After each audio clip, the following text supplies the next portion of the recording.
Alright, welcome to Chapter 3, Stoichiometry. This first video is going to just introduce the different types of stoichiometry, and then we'll work a few problems to refresh your memory. We'll also work two book problems from the book that utilize stoichiometry, and then we'll do 1% composition problem to gear up for our inquiry lab. And the inquiry lab, you will be finding the percent copper in a sample of brass. So what we're going to talk first about is just kind of an introduction to Chapter 3. So Chapter 3 is basically stoichiometry, and if we look at this first slide here, in order to really know how to do stoichiometry, you need to understand chemical equations pretty well. So hopefully at this point you do understand chemical equations, but this is a nice molecular view of a combustion reaction. So you have this molecule plus two of these different molecules yields one molecule of this product plus two molecules of this product. And if we go on to the next slide, those different molecules are actually identified. And this first one you see is methane. So that is one methane molecule. So this equation is already balanced. So one methane molecule plus two. So it reacts with two moles or molecules. You can think of it either way. So either moles or molecules. So two molecules of oxygen gas, and it's represented right here, yields one coefficient of one molecule of carbon dioxide plus two molecules of water, or moles of water, doesn't matter. Now this is your balanced chemical reaction that you're used to seeing. This is the same chemical reaction but in a molecular view. I can actually add up my number of carbons and my total number of hydrogens. So you see that I've got one carbon, four hydrogens, plus four oxygens.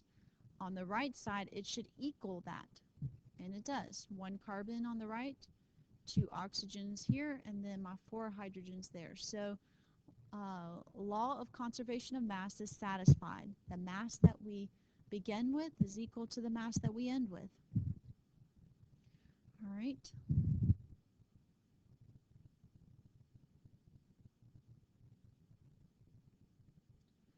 And this slide just reminds you the left side are your reactants. Of course, the right side are your products. And we do try to write the states of the reactants and products when you can, just so that whatever state it's in is emphasized, because certain reactions only occur in a certain state of matter.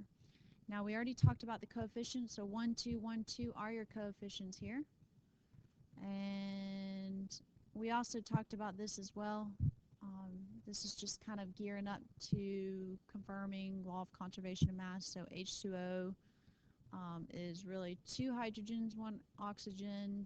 If I have two waters, that is four hydrogens and two oxygens, which y'all already know that. All right, reaction types. So the book talks about combination reactions, but y'all know this as synthesis reaction. And it's where you have your substances on the left yield one product on the right. So it synthesizes just one compound to the right. So multiple compounds on the left, one compound on the right. You have your regular synthesis reactions, where you can just simply combine the elements to yield a compound. There are also special synthesis reactions that you need to remember from regular chemistry. You might want to go back and review those, but just an example of one. Let's just say if I have sodium oxide plus water, that yields sodium hydroxide. So this is a special synthesis reaction. Just don't forget your special reactions. This is still a combination type of reaction. All right. The next type of reaction, we have decomposition. So here you see another molecular view of that. And once again, you also have special decomposition. Metal carbonates yield metal oxides plus carbon dioxides. Metal chlorates yield metal chlorides plus oxygen gas. Or you can just simply have a compound decomposing into its two constituent elements, such as here. Um, Sodium azide yields sodium and nitrogen gas. All right.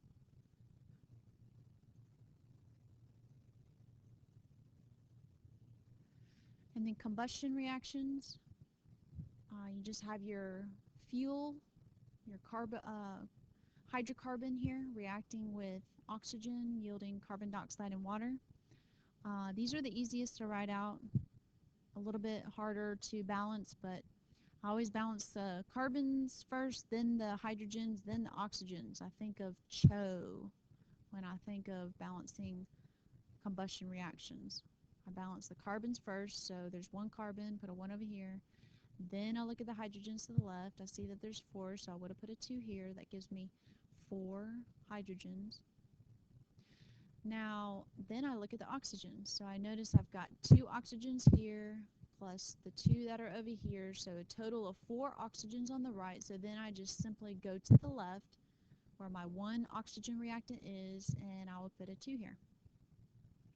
So that's how you balance combustion. Those are combustion reactions. There's also single displacement and double displacement, which you'll see definitely throughout the year. All right, percent composition. So this is what our lab's going to be about, and we'll be using our Spec 20 instrument to help us figure out the percent composition of the copper and the brass. But there's a very simple calculation that you can do, and it's probably best if I just look at this problem. So mass percent. I'm thinking about mass percent. It says calculate the percentage of mass of oxygen in each of the following compounds. Well, here's my compound. If I want to know the amount of oxygen in this entire compound, then I need to know that I've got 3 oxygens here, and the mass of oxygen is 16, so I'll do 3 times 16 divided by the total mass. So whatever the total mass is, so 17, I've got 17 carbons, so 17 times 12, the mass of carbon, plus 19 times 1, the mass of hydrogen, plus 1 nitrogen, which is 14, and then 3 oxygens, of course, times 100 to turn it into a percent. And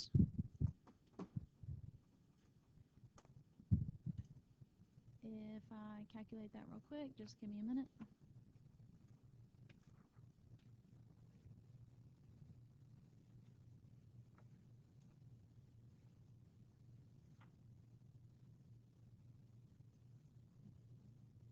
(16.84%).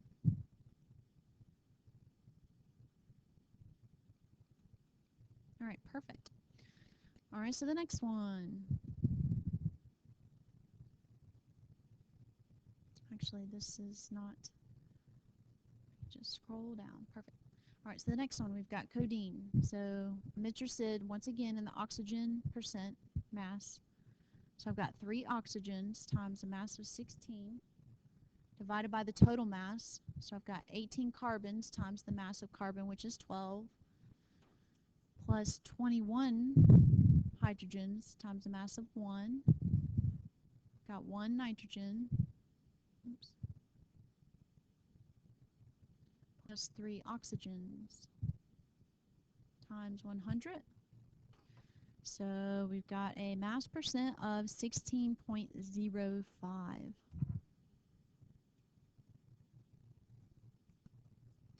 All right, so I'll do one more here.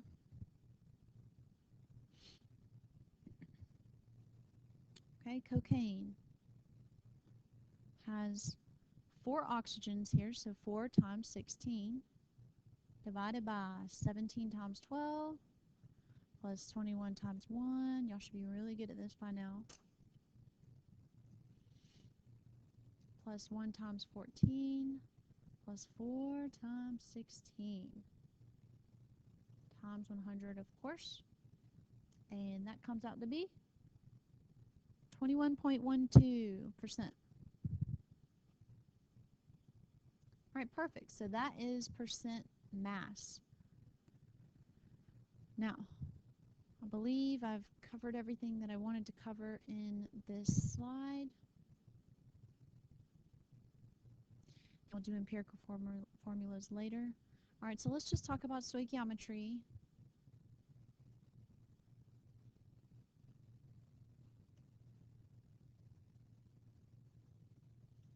All right, so just to refresh your memory from regular chemistry, there are different types of stoichiometry. And you'll be using stoichiometry throughout the year. So don't forget you've got mole to mole, and this is the easiest type of stoichiometry. You've got mole to mass.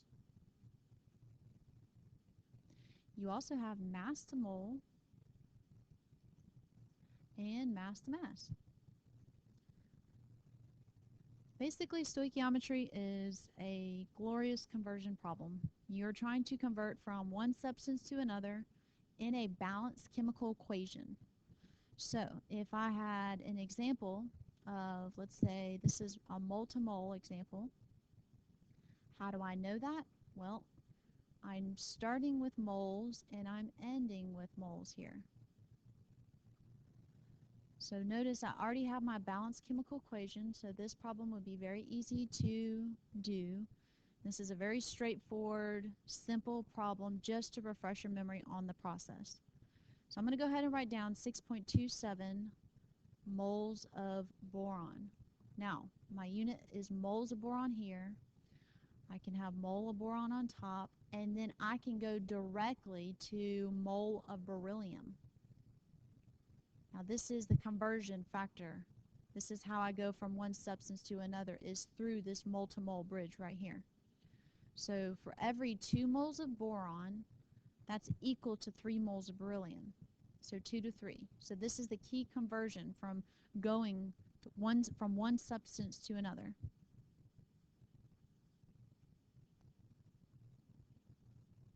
All right, so 6.27 times 3 divided by 2 is 9.41 moles of beryllium.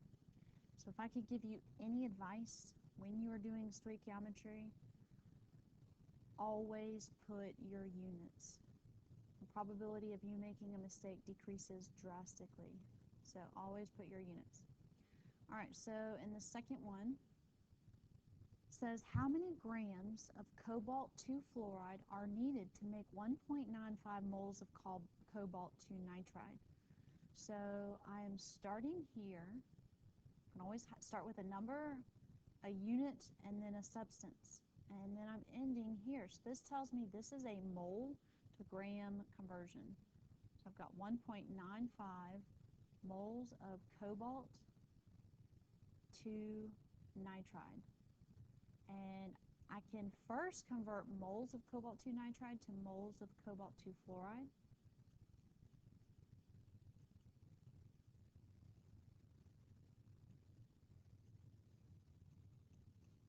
And then I can convert moles of cobalt fluoride directly to grams using molar mass. All right, so this will be 1 mole of cobalt 2 fluoride is equal to the molar mass of cobalt 2 fluoride, which is 96.93. And then when I go back here and fill in my numbers, I have to look up here at my subscripts. 1 mole to every 3 moles, so a 1 to 3 molar ratio. All right, so now I solve this. 1.95 times 3 times 96.93 is 567 grams of cobalt 2 fluoride. Okay. All right, next. Okay, so it says how many moles of sodium will you need to make 5.23 grams of aluminum. So I'm starting here and I'm ending here. And if I'm starting with grams and I'm ending with moles, this is a mass to mole stoichiometry problem. All right, so I'm going to go ahead and write where I'm starting at, 5.23 grams of aluminum. And I know this is going to be a two-step process. I can convert grams of aluminum to mole of aluminum, because remember, I've got to get to moles. It's the mole to mole step in which I can convert from one substance to another. So if I'm starting with grams, I got to first convert to mole, and then I can go from mole of aluminum directly to mole of sodium. All right, so I've still got to fill in my numbers here. Remember, when I'm going from mole to mole, 1 mole of aluminum is equal to 3 moles of sodium. So there's a 1 to 3 molar ratio. Aluminum here is 26.98. And so when I solve this, you should end up getting 0.582 moles of sodium as your answer. 5.23 times 3 divided by 26.98 is 0.582. All right. I think we've got one more. And this is a mass-to-mass problem. It says, how many grams of fluorine are made if you start with 31.6 grams of phosphorus? So we're starting with this, and we're ending with this. So this is our longest type of stoichiometry, mass-to-mass. This will be a three-step problem. So 31.6 grams of phosphorus, a three-step problem. I'm going to go ahead and write all three steps. I'm going to go ahead and put my units in. I'm going to convert grams of phosphorus to mole of phosphorus first. And then from mole of phosphorus, I can go to mole of fluorine. And once I have mole of fluorine, I can go to grams of fluorine. Now, this step and this step is just moles to grams. This step is just mole to mole. So whenever I'm going from gram to mole or vice versa, I need molar mass. So molar mass of phosphorus is 30.97. And then the molar mass of F2 is 38 grams. That's equal to 1 mole. And then for every 3 moles of fluorine, I've got 2 moles of phosphorus. So 31.6 times 3 times 38 divided by the product of 30.97 and 2 gives me a grand final answer